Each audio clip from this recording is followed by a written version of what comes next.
Derechos reservados. Radiopolis Podcast 2026. Negocios W. La agenda empresarial. Las tendencias y las decisiones claves en W Radio. Negocios W. Una mirada clara, crítica y actual sobre lo que importa en los negocios. Con Janet Leiva Reus. Moneda en el aire. Bueno, ¿y qué publicó el día de hoy en el diario El Financiero que usted puede consultar en su versión impresa o digital? Bueno, entre varios temas, uno que seguramente pues usted ha estado participando en los últimos años debido a la intensidad que se ha dado, y me refiero al auge de los conciertos en México, la derrama económica que está en aumento por todo esto. México ya se convirtió en un destino importante a nivel mundial desde hace décadas, por eso pues sabemos el turismo es la tercera fuente de ingresos más importante para el país, pero en todo este auge después de la pandemia lo ha sido el tema del entretenimiento en vivo, y resulta que ahora México ya tiene el tercer lugar a nivel global de entretenimiento en vivo. Así es, los números indican que es un mercado estratégico dentro de la música y dentro de la industria global del entretenimiento. Hoy está solamente por debajo de Estados Unidos y Reino Unido. Superó a economías como Francia, Alemania y Japón. Desde luego, esto se ve en la saturación de la venta de boletos en los conciertos más emblemáticos, en donde pues la gran mayoría se queja de que no se alcanza porque efectivamente la demanda de compradores es mucho mayor, y ya no solamente son compradores de mexicanos, sino que también pues de otros países, al ser incluidos en México entre las giras de los principales artistas. Bueno, la demanda se ha no duplicado, en algunos casos ha triplicado o quintuplicado, y esto significa que los boletos se llegan a acabar, como todos sabemos, en tiempo récord, en menos de 10 minutos, pero esta es una tendencia que también se vive en Estados Unidos y Reino Unido. Pero en el caso pues de México también hay que sumarle que, bueno, los conciertos sí estamos en el top número 3, pero todo esto indica y todo esto también significa que están cumpliéndose en nuestro país pues estándares internacionales muy importantes, como es en producción logística y desde luego la experiencia del público. Esto es algo que está diferenciando a México. El crecimiento del sector pues confirma esta tendencia, ha crecido a una tasa anual de 3.2%, estamos hablando más del doble del Producto Interno Bruto. En 2025, un ejemplo, la industria generó una derrama económica de 41,100 millones de pesos, sobre todo aquí en la Ciudad de México, además, pues su efecto multiplicador dentro de la economía cultural. Por cada 100 pesos gastados en boletos, se generan 334 pesos adicionales en sectores como turismo, hospitalidad, transporte, comercio y servicios. Rubros, pues habría en los que hay que ponerle atención porque se convierte ahora en este turismo musical, que parece que las autoridades federales, en este caso de Turismo Federal, que lleva a Josefina Rodríguez, pues no le están poniendo toda la atención que se debe. Desde luego, pues también está esta competencia cada vez más intensa entre los principales empresas que están trayendo pues a todos estos grupos. Hablamos de Ocesa, de Signia, de Apodaca Group, que están trayendo a todos los artistas internacionales a la Ciudad de México, Monterrey, Guadalajara, y desde luego construyendo toda esta industria. Pues no, por último, hay que decirles que esta industria genera alrededor en México de 46,000 empleos formales, y bueno, estamos hablando que se activan proveedores en más de 100 sectores por toda la logística que esto implica. De esto y más pueden ustedes tener mayor información en la columna Moneda en el aire, que se publica en el diario El Financiero. Son las 6:16 de la mañana. Reporte vial. Desde el Centro de Orientación Vial de la Secretaría de Seguridad Ciudadana.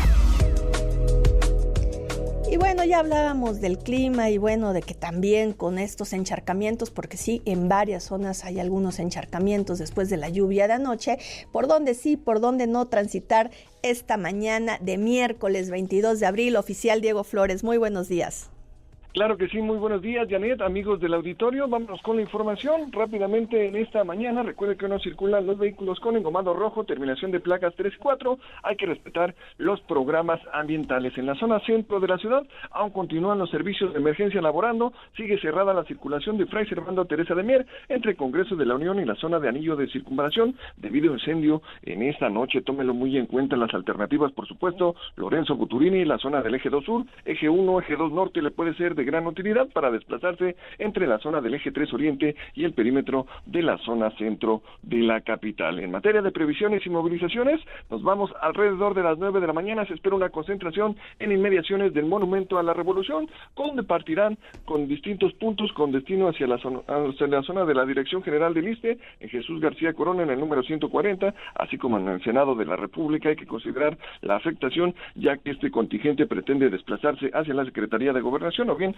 hacia las inmediaciones del Zócalo de la ciudad en la Suprema Corte de Justicia. Tómelo muy en cuenta. Alrededor de las 9 de la mañana también tendremos una concentración más, esto en la zona oriente de la ciudad, perímetro de la Alcaldía Venustiano Carranza, inmediaciones de la Cámara de Diputados. Hay que considerar las concentraciones para esta mañana. Tómelo muy en cuenta, anticipe su salida. Y en materia de vialidad, también en la zona sur de la ciudad, poco a poco ya incrementa el número de vehículos a través de la calzada de Tlalpan, procedente de la avenida División del Norte con destino hacia la zona de la calzada tasqueña. Y ya vemos un avance lento en la zona poniente de la ciudad, a través de la avenida Constituyentes, desde la zona de prolongación Paseo de la Reforma con destino hacia la avenida Observatorio. Así las cosas esta mañana por parte del Centro de Orientación Vial, Secretaría de Seguridad Ciudadana. Muy buenos días. Muy buenos días, oficial Diego Flores, y ya pues escuchó las concentraciones que habrá, así que hay que tomar paciencia y evitar esas zonas. Bueno, y escríbame directamente en @jleibarreus en Instagram o en X, también en www.jleibarreus.com. Recuerde que también puede comunicarse con nosotros aquí al 55 51 66 8900 y Lada sin costo 807 18 14 14, y pueden ver este programa en vivo a través de todas las redes sociales de W Radio. Son las 6:19 de la mañana, nos vamos a un corte comercial y regresamos con más. Hacemos una pausa y en breve continuamos la conversación. Negocios W.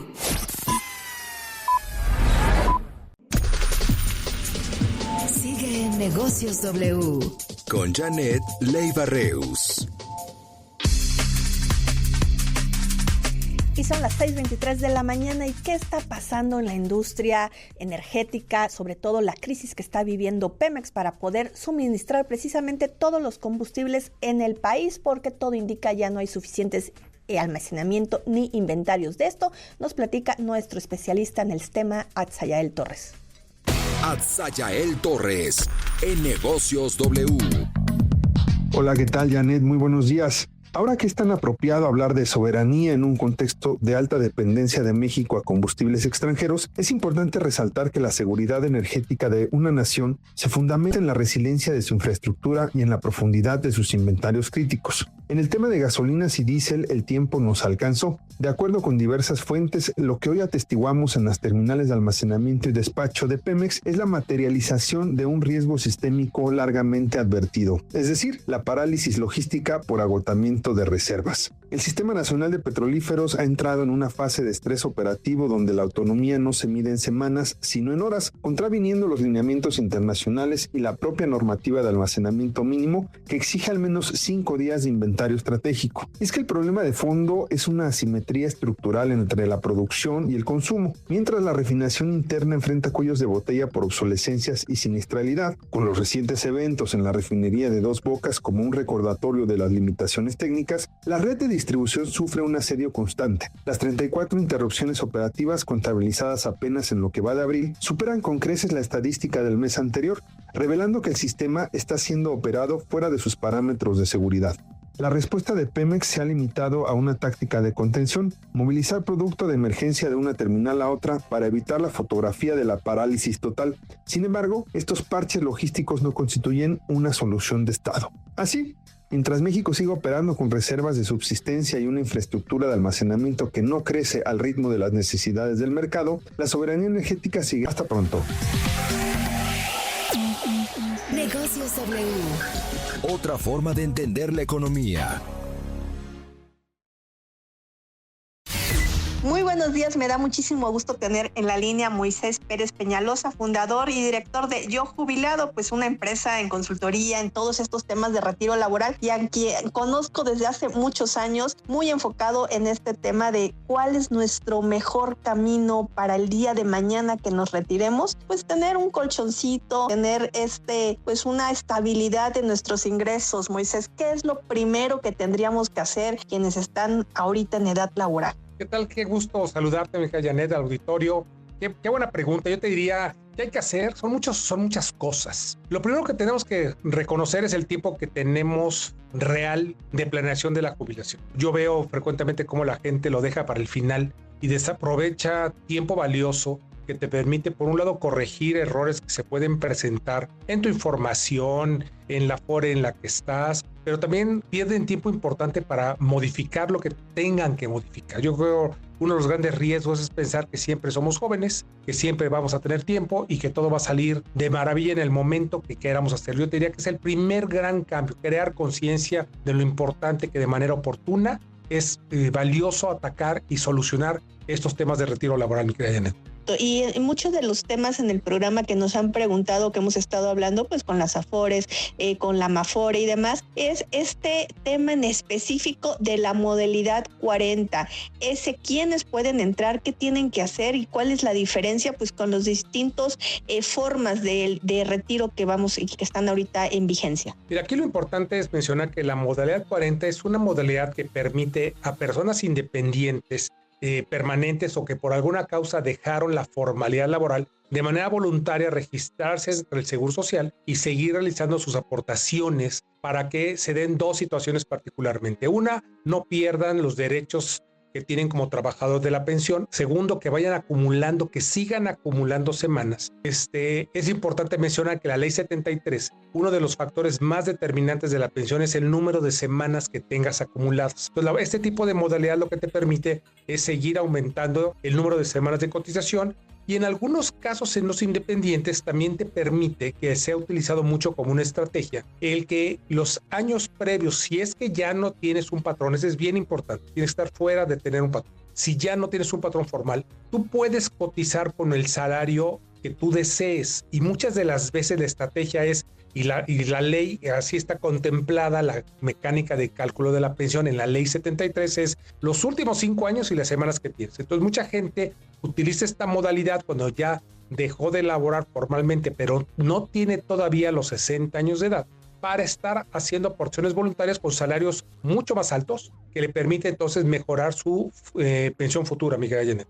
En este esquema, obviamente, estamos hablando, como bien decías, quienes están en cierto rango, en cierto régimen más bien, son los únicos que podrían entrar en esta modalidad 40. No necesariamente, también pueden ser los de la 97, pero ahí el esquema es diferente y existe la modalidad 10. Puedes optar en la 97 solamente para acumular semanas. Recordemos que en la ley del 97 no te maneja ya el promedio del salario para la pensión, dado que no hay una pensión como tal que se pague para las ley 97, pero sí te pide el requisito de semanas mínimas de cotización para acceder entonces, en ese caso, la 97, a la pensión mínima de garantía. Entonces, hay personas que sí han optado por este esquema o la modalidad 10, que es la otra variante principal, para entonces acumular semanas y no perder lo que pudieran tener por derecho, al menos la pensión mínima de garantía, dado que los saldos de los ahorros, pues como tú bien lo sabes, todavía no son tan elevados para tener pensiones significativamente que permitan sobrellevar la vejez. Ahora, para todos los demás, los millones de mexicanos que están ahorita en una AFORE, es una AFORE normal, que recibe las 3 aportaciones, ¿qué también se podría hacer? ¿Qué recomendación les podemos hacer a quienes, hasta ahorita no han hecho ninguna aportación voluntaria ni ningún otro esquema adicional privado? ¿Qué decirles antes de abonar más recursos? Además de, como mencionabas al principio, de revisar que todos los datos estén bien. ¿Qué otro paso tendrían que hacer? Yo creo que algo importante que no se ha aplicado mucho el individuo es a revisar la información que tiene hoy en día de su AFORE. Hoy en la mañana tuve 2 sesiones con 2 empresas donde le preguntaba a los trabajadores quién revisa su Afore. Y la verdad, el número de gente que acepta hacerlo es muy pequeño. Yo creo que tenemos ahí algo importante que hacer. Tú bien sabes, hubo una reforma de pensiones en el 2020 y el nivel de aportaciones que se están recibiendo en las cuentas hoy en día es 50% más alto que hace 3 años. Y en 4 años va a ser 50% más alto que el actual.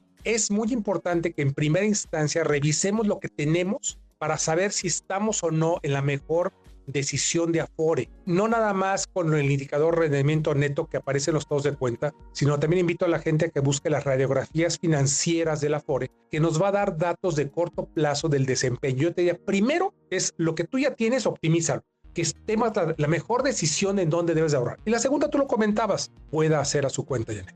Y desde luego, como deberíamos de tener en nuestra agenda presupuestal financiera, es revisar una vez al año nuestro buro de crédito, revisar una vez al año nuestro estado de cuenta de las Afores. Y bueno, esto es parte de tener pues este control de nuestras finanzas personales. Sí, es correcto. El año pasado, por ejemplo, fue un gran año del sistema de Afores, pero en ese gran año hubo gente que obtuvo rendimientos del 12, hubo gente que tuvo rendimientos del 16 y hubo gente que tuvo rendimientos del 19. La duda es, oye, ¿alguien de 12 pudo haber tenido 19? De seguro sí. El tema es si le dedicó, como tú bien dices, ese tiempo a revisar de manera regular la información de su ahorro, que es el que le va a permitir en esa ley 97 tener una pensión o no tenerla. Y en esto podemos, jugar con estas dos modalidades, ¿no? Lo que ya nos descuentan y se va directo a nuestra Afore, tener esta parte de aportaciones voluntarias, que hay muchos esquemas que ofrece pues las Afores, y que hay esta aplicación que incluso cuando uno va al cine puedes dedicar lo mismo que gastas en entretenimiento, pues dedicarlo a que se vaya a tu Afore de ahorro voluntario, pero también pues hay esquemas privados que de acuerdo a lo que cada persona pueda ahorrar va a incrementar lo que tengas en esta cuenta para el día de mañana que te retires, tener pues mejores recursos que los que tendrías, ¿no? Creo que estás hablando de los planes personales de retiro. Y sí, es un esquema voluntario de aportación con ventajas fiscales, con ciertas reglas, pero puedes tener una ventaja fiscal de ahorrar para el retiro en ese esquema que complementa, como tú bien dices, el ahorro de la Afore. No está peleados. O sea, qué mejor que llegar con muchos recursos a la vejez y no con carencia de recursos. Y el ahorro privado a través de este tipo de esquemas, como son los planes personales de retiro, complementa muy bien el ahorro que ya tienes otorgado por tu patrón a través de las Afores. Ahora que tú eres el especialista, Moisés, tanto planes privados de ahorro como ahorro voluntario, ambos tienen beneficios fiscales. Los dos tienen beneficios fiscales. Si tú aportas en tu Afore, tienes ventajas fiscales, como si lo haces a través de un plan personal de retiro o PPR. Pues muchísimas gracias, Moisés Pérez Peñalosa, fundador y director de Yo Jubilado, por estar con nosotros aquí en Negocios W. Un gusto, como siempre, saludarte a ti y al auditorio. Gracias por la invitación. Sigue a Janet en @JLeibarreus. Negocios W. Y como todos los días antes del corte, pues vamos a escuchar a José Martín Cortés para saber el pronóstico del tiempo. Ya por ahí nos dan algunos indicadores de otros estados, que ya está lloviendo, que ya está también nublado. Pues vamos a escuchar cómo estará el clima el día de hoy. Pronóstico del tiempo. Hola Janet, muy buen día a todos. Les comento que en esta mitad de semana las condiciones van a seguir siendo extremas. Por una parte habrá precipitaciones localmente fuertes, pero también calor. Justo el día de ayer, eventos localmente fuertes de lluvias estuvieron presentes en varios estados del centro y sur del territorio, incluyendo la Ciudad de México, acumulados de más de 20-50 milímetros, que son benéficos para la vegetación y cuerpos de agua. Pero claro, en zonas urbanas, más bien todo lo contrario, se torna negativo. Esta tarde-noche, todo es indicar que van a continuar las lluvias, principalmente en estados como Michoacán, Hidalgo, Estado de México, Ciudad de México, Morelos, Guerrero, Puebla, Tlaxcala, Oaxaca, Chiapas y algunos sectores del norte de Coahuila, la región montañosa y centro-sur de Nuevo León y de Tamaulipas. Es donde los acumulados pueden rondar de 10 a 30 milímetros y puntualmente no se descarta que se superen los 50 o 70 milímetros, cantidades que nuevamente son favorables para que las inundaciones, corrientes peligrosas se lleguen a presentar. Esto incluye también en la Ciudad de México. En zonas de volcanes no se descartan también algunas nevadas y recuerden también los eventos más fuertes de lluvia pueden estar acompañadas de granizo y de ráfagas de viento. El resto del país va a ser bastante seco, alguna tormenta aislada en San Luis Potosí, Guanajuato, Querétaro, Colima, Jalisco, Veracruz, Tabasco y la península de Yucatán se podría llegar a presentar. En cuanto a las temperaturas, les decía, el calor va a estar presente. Resaltarán todavía los estados costeros, donde esta tarde-noche se podrían estar alcanzando pues básicamente un ambiente caluroso, pasando el mediodía hasta las 3, 4 de la tarde. Los estados desde Sonora hasta Chiapas, la península de Yucatán, el noreste, la vertiente del Golfo, podrían tener máximas entre los 32 a 37 grados Celsius. En el interior de estas regiones, zonas de planicie, fácilmente llegar a los 38 o 40 grados Celsius. Ciudad de México esta tarde entre los 25 a 27 grados, pero como ya se comentó, va a refrescarse con las lluvias en la región centro. Por último, está vigente hacia el fin de semana que las lluvias sean mucho menores, un anticiclón, sistema que favorece calor, esté presente y justo pueda desarrollar la primera ola de calor en territorio mexicano, así que a estar pendientes. Estamos en vivo. Búscanos en tu plataforma digital como W Radio México. Y dale follow. Estás escuchando Negocios W con Janet Leiva Reus. Regresamos. Estás escuchando Negocios W con Janet Leiva Reus. Regresamos. Las columnas financieras en Negocios W. Y son las 6:40 de la mañana y bueno, como todos los días aquí, Ivette Parga nos trae la información de primera mano. ¿Qué dicen los columnistas financieros de este país, Ivette? Claro que sí, Janet, vamos a revisar lo que traen hoy las columnas financieras. Hoy 22 de abril iniciamos con desbalance en el Universal. Por si no fuera suficiente con la caída de Magni Charters y el vuelo de la turbocina, nos platican que el tiroteo en Teotihuacán, que dejó 2 muertos, 3 extranjeros heridos y un estallido mediático a 7 semanas de la inauguración del Mundial, deja mal parada a toda la industria sin chimeneas del país, cuyo efecto dominó está por verse. De entrada, Estados Unidos, Canadá y Reino Unido ajustaron las alertas de viaje a sus ciudadanos, lo que encarece los seguros al visitar México, mientras que los tour operadores sacarán a las zonas arqueológicas de sus itinerarios y pasará factura a guías, artesanos y transportistas. Capitanes en reforma. Rafael García a partir de hoy es el presidente de la Canadian Chamber of Commerce. En México, su llegada coincide con la revisión del TEMEC y un interés de renovar lazos comerciales entre ambos países, por lo que le tocará liderar el proceso al frente de una cámara que agrupa más de 300 empresas, entre ellas Scotiabank, Air Canada y Magna. De jefes en el financiero, el reciente conflicto en Medio Oriente ha impactado las rutas de suministro y producción de fertilizantes, elevando los precios globales y los costos de materias primas para productores de alimentos en México.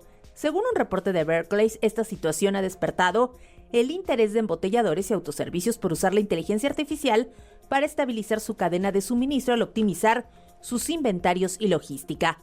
En este panorama, Walmart de México lleva la delantera al integrar las lecciones y bases de conocimiento de su matriz en Estados Unidos, lo que le otorga ventaja competitiva en pronósticos de demanda. Mari Carmen Cortés desde el piso de remates en 24 horas. La segunda reunión bilateral para la revisión del TEMEC se puede calificar como positiva y marca un cambio en la forma de negociar el tratado desde febrero de 1991, cuando iniciaron las negociaciones del otrora TLCAN. Sin embargo, el hecho de que la primera reunión para revisarlo, ya con equipos técnicos, se realice hasta el 25 de mayo y sin la presencia de Canadá, implicará que la revisión no estará concluida como muchos esperaban en julio próximo. Roberto Aguilar, momento corporativo en el Heraldo. México ya es una referencia mundial para el entretenimiento en vivo y esto va más allá de la cartelera porque se traduce en un impacto económico y en la generación de empleo en ciudades sede como la Ciudad de México. Esto no es casualidad porque el gobierno de la presidenta Sheinbaum impulsa las condiciones para que México se consolide como una plataforma internacional de entretenimiento en vivo y culturas. Y un ejemplo reciente, los 3 conciertos de la icónica banda australiana AC/DC en el estadio GNP Seguros reunieron a 195,000 fanáticos provenientes de 56 países y 41% llegaron de otros estados del país. Darío Celis, la quinta transformación en el Heraldo. A poco de que arranque el Mundial 2026, el consumo en México avanza en sentido contrario al calendario deportivo. En marzo cayó 0.6% en términos reales y sumó su tercer retroceso consecutivo. En el balance del año, el gasto de los hogares acumula una contracción promedio de 2% frente a 2025, una brecha de casi 10 puntos porcentuales. Los datos de BBVA que dirige Eduardo Zuna muestran cautela generalizada tanto en bienes como en servicios. Hoteles y restaurantes, llamados a capitalizar este evento, ya resienten el enfrentamiento y se anticipa un repunte acotado al segundo trimestre. Hasta aquí las columnas del día de hoy, Janet, que tengan un excelente día. Recuerden que me pueden seguir en mis redes sociales como @IvetteParga para más información. Pues sí, Ivette, y fíjate que la información pues sigue fluyendo también en el tema de los precios internacionales del petróleo, que frenaron pues ya su avance, este incremento, tras las declaraciones del presidente de Estados Unidos sobre prolongar pues este periodo de alto al fuego en Irán, que esto ha significado que pues los precios se estabilicen a futuro y también que el incremento pues se vea por el momento en una pausa importante, que al final de cuentas tiene beneficio para todos porque no se están aplicando entonces todos estos estímulos fiscales que en México pues han entrado en vigor. Sin embargo, pues ya todo indica que a partir del 1 de mayo habrá este acuerdo entre la industria gasolinera, entre todos los adquirientes, entre la industria financiera, entre las empresas de vale de despensa, para que no le cobren estas cuotas de intercambio a las gasolineras y con ello pues puedan mantener el precio del diésel y de la gasolina como se ha establecido en las últimas semanas, este acuerdo pues para que no haya los incrementos. Son las 6:45 de la mañana, esto es Negocios W. Negocios W. Otra forma de entender la economía. Y bueno, ¿qué está sucediendo en la industria automotriz con todos estos cambios que estamos viendo? Precisamente ahorita que hablábamos del diésel, bueno, los autos eléctricos son la novedad, y ya no la novedad, una realidad en el mundo. Desde Beijing, Beckett Gutiérrez nos cuenta todos los pormenores. Movilidad W con Beckett Gutiérrez en Negocios W. Muy buenos días, Janet. Te saludo desde China, previo al Auto Show de Beijing 2026, que está en marcha bajo el concepto del e-Journey al que BYD nos convocó para visitar este país. La primera parada fue D-Space, el museo de movilidad eléctrica en la región de Zhengzhou, donde la ciencia toma protagonismo para auditar la arquitectura que sostiene el actual eje de gravedad de la industria. Para dimensionar el tamaño de la escena mundial hay que ver los números fríos que cerraron el 2025. BYD entregó 4.6 millones de unidades globalmente, consolidando ventas de eléctricos puros por encima de los 2.2 millones y superando a Tesla en el acumulado anual por primera vez en la historia. El mercado mexicano es igualmente disruptivo. Según el barómetro de la EMA, Electromovilidad Asociación, se diferenció tras colocar 75,000 unidades por sí sola en territorio nacional. Sin embargo, en la industria no hay absolutismos. El primer trimestre del 2026 muestra un tablero volátil. Tesla recuperó el liderato global de ventas puramente eléctricas en el primer cuarto, más de 358,000 unidades frente a las 310,000 de BYD. Es una carrera de desarrollo brutal donde la soberanía tecnológica es el único argumento válido. La visita a D-Space nos acercó a analizar la e-Platform 3.0 sin el maquillaje de la carrocería. Lo más relevante desde la óptica de la ingeniería es la tecnología Cell-to-Body, donde el Blade Battery es la parte integral del chasis, duplicando la rigidez estructural. Esta eficiencia de integración vertical es la que hoy tiene a los fabricantes tradicionales reevaluando por completo sus costos de producción.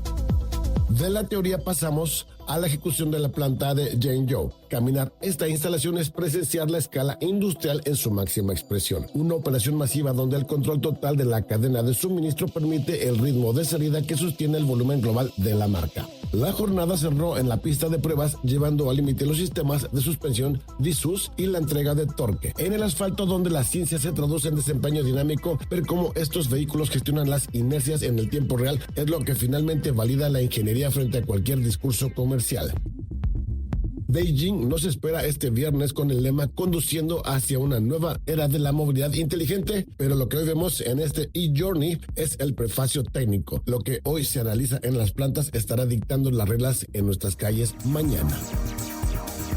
Para Negocios W, soy Beckett Gutiérrez. Me pueden escuchar todos los sábados a la 1 de la tarde en Movilidad W por W Radio.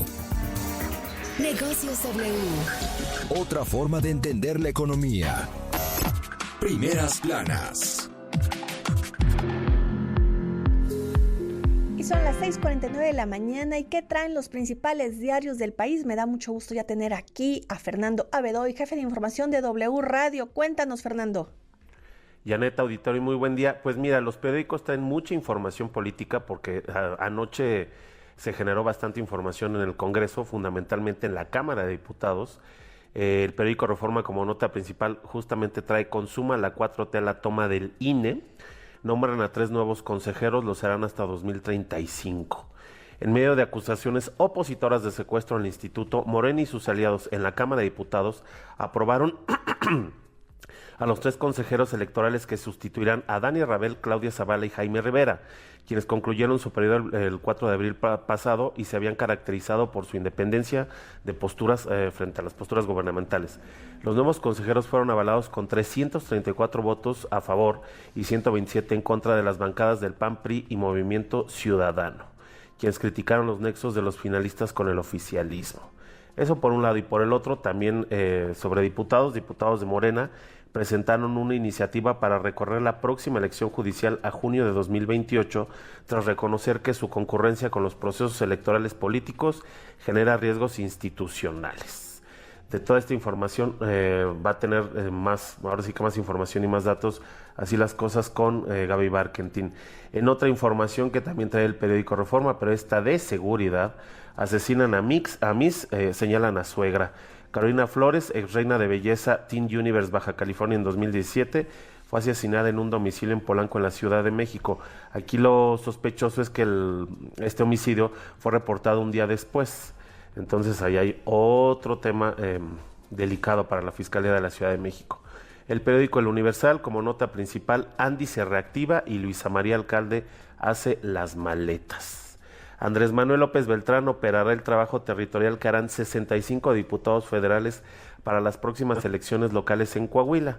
La estrategia se acelera ante la posible derrota de Morena en el estado dominado por el PRI, mientras que se perfila la salida de Luisa María Alcalde de la presidencia del partido después del proceso electoral del 7 de junio. Y hay una declaración de Andy López Beltrán: ya no hay margen de error para la dirigencia de Morena, es sí o sí ganar el Congreso y los municipios y dejar el camino llano para ganar el estado. Esto de Luisa María salió desde ayer en la tarde muy fuerte como rumor en las redes sociales, y bueno, ya lo lleva el periódico El Universal como nota principal. Y otra nota también importante que trae El Universal y muy divertida es: sexo, alcohol y dinero, los escándalos en el gabinete de Trump. En menos de 2 meses han caído 3 del equipo de Donald Trump en medio de escándalos por abuso de poder o relaciones impropias. Entre los que quedan hay señalamientos de abusos de alcohol, entre otros. Ese de los señalamientos de abusos de alcohol se trata del director, nada más y nada menos que el director del FBI, Kash Patel, que se publicó que, The Atlantic publicó que pasaba largas noches bebiendo alcohol y que justamente esas borracheras afectaban el desempeño laboral, e incluso había reuniones que se tenían que postergar de horario justamente por las borracheras de Kash Patel. Ya denunció Kash Patel al medio por $250 millones. Vamos a ver cómo acaba eso. El periódico Milenio, como nota principal, trae lo de Teotihuacán. Actuó solo, fuera de la realidad y sin móvil, el asesino de la pirámide. El sujeto, de 27 años y originario de Guerrero, disparó 14 veces y gastó 40,000 pesos en el arma. Seguridad del Mundial, dice el secretario de Seguridad Omar García Harfuch, está garantizada. Otra nota del periódico Milenio: fentanilo a domicilio por servicio postal.